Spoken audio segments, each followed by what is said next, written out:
Hey, welcome to another episode of GeekOutdoors.com. So this week there won't be a live episode, but the geeky news is still going on. And so today I'm going to be talking about Google possibly entering the video game market and also Tencent becoming a Linux Premier partner. So let's go ahead and start with the actual gaming news. Now, if you're actually keeping up with what's going on in terms of new consoles, most of us are hearing about the next PlayStation 5 and also the next Xbox console. Now, these consoles probably won't show up until 2020. And so even though it seems like that's a few years away, it'll probably be here sooner than later. And you can be sure that they're already developing games for it right now. And so the whole interesting thing about Google is that Google has kind of been trying to get into this space. If you think about all the streaming services, all the Android TVs, right? They all use Android. And gaming is something that they tout. You know, if you think about the NVIDIA Shield, even though that wasn't a Google product, it's not too surprising for you to think that Google wants to get into this market because there's a lot of money in it. And so because of that, I actually read this article, and it seems like they might be making that step into it a lot sooner than later. And in terms of how they would do it, some say it might be a console, but my feeling is that it's probably going to be streaming first. And that's kind of what the article alluded to as well, is that they're going to be focused on the streaming. And they'll be using something like a Yeti service. I think that's what it's called. And so that would make sense if Google wanted to get into the gaming market, similar to what Amazon is doing. They actually have a gaming division now, but we haven't even seen anything out of that except for Twitch, you know, because Amazon does own Twitch. And so if they were to get into the gaming space, then I could definitely see them doing it through streaming and doing it through their Google Play services, which everybody has anyway if they're using an Android device. And so that would be a perfect segue into it. And when it comes to streaming, Google definitely has the resources to actually produce a very high quality streaming experience, probably better than anyone, because obviously we have stuff like YouTube. And so the second bit of news is related to Tencent. Now, if you're not familiar with who Tencent is, then you've probably heard of this game called League of Legends. And Tencent is actually a Chinese company. It's a holding company, and it's probably one of the largest companies in the world. And it's definitely the largest gaming company with their division of Tencent Games. And so just to give you an idea of how large this company is, we know that Electronic Arts is a large gaming company, right? So their actual market cap is, I think, $43 billion. Tencent is worth a little over $500 billion. And so they're massive.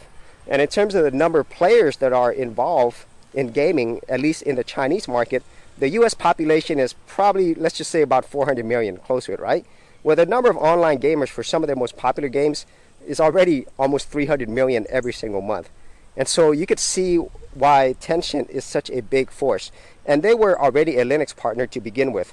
But with the Premier status, or maybe it was the Platinum status, I might have gotten that wrong, that is the highest tier that you could be.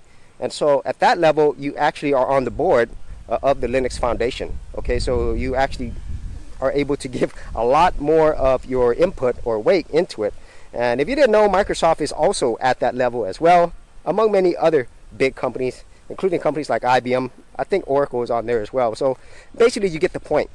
And so why is this really relevant to everything that's going on? Well, for so long, Linux has been, I would say, underserved in gaming, specifically for modern gaming.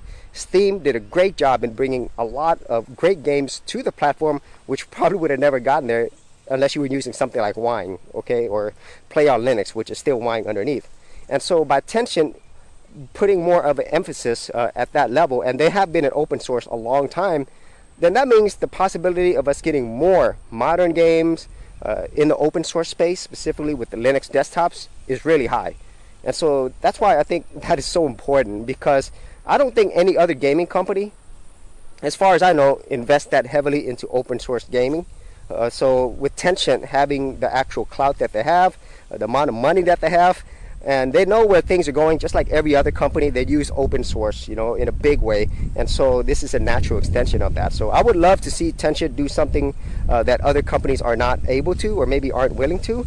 Companies like Electronic Arts, let's just say that. And so that is exciting bit of news, because I definitely want more gaming options in Linux for Linux desktop users, specifically when it comes to modern gaming. And so that is it for this particular short episode. If you had any thoughts on anything I talked about today, the Google potential gaming console or gaming streaming service, or Tencent coming into the Linux Platinum or Premier services, be sure to leave that in the comments area below. And as always, if you did get value out of these videos, be sure to subscribe.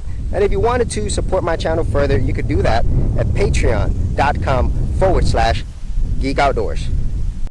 Hey geeks, if you are a creative geek like me and you actually wanted to learn how to create content on YouTube and other places on the internet, then join my Go Content Creators group, where you would get access to 30 free videos and more continuing content for all their creative geeks out there. And the best part of it is all of this is free. All you have to do is simply go to the link below, head over to our page, and join my Go Content Creators group.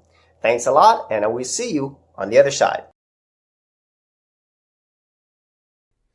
Thanks for checking out this episode. And as always, if you like these videos, be sure to click on the subscribe button. And for full written content, audio content, and additional geek stuff, head over to geekoutdoors.com, and I'll see you outdoors on the very next episode.